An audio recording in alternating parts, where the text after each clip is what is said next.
Hi, I'm Damien Chiga with ToeSalad.com. I'm here with Doug from GoLite Footwear, and he's going to explain to us a little bit about their new line, or what they're doing in their line of footwear.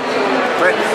So, GoLite Footwear is all about trying to find innovative ways to evolve the performance of our shoes, as well as keep up with emerging trends. We started out just looking at trail running, and our very first observation was having a really soft midsole under your foot doesn't really work very well when you're on the trail. In fact, a soft midsole shoe is inherently unstable, and you get an awful lot of motion when you go off the road. So we started out with a quick way to address that, basically building a shoe like an SUV with a very firm piece of material under your foot and a very soft piece of material underneath that.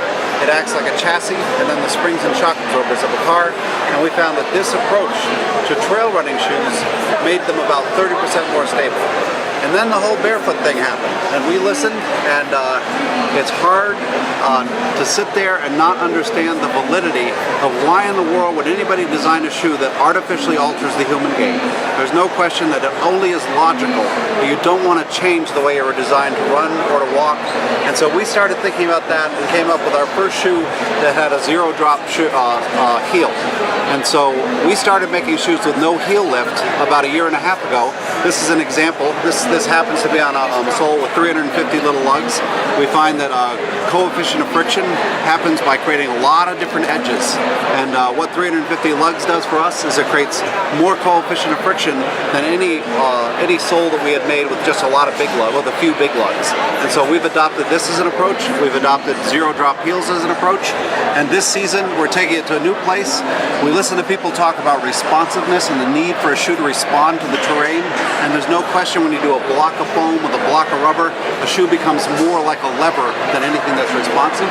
And so we've introduced a new way to think about sole design that we call 270 degrees of flex.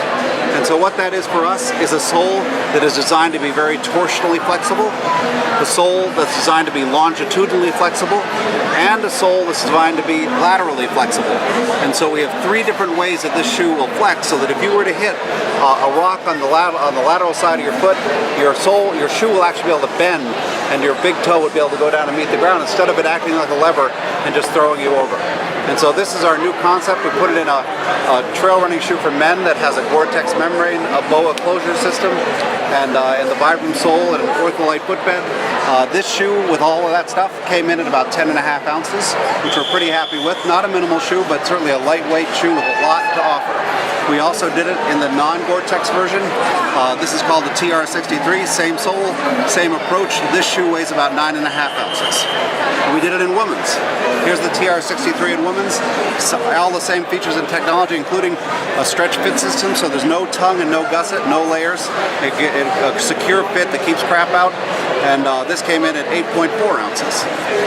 Just to continue the logic, we did also come up with taking this down to what we're calling a power trekking shoe. This is called the PT65, PT standing for power trekking.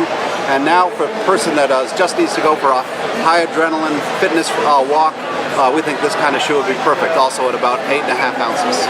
So that's kind of what's new, and we're hoping that this whole series of shoes, which we're branding the Go series, kind of helps to strike that happy balance between providing a shoe that gives you full natural gait, but also a shoe that gives you full protection if you're running on rocks.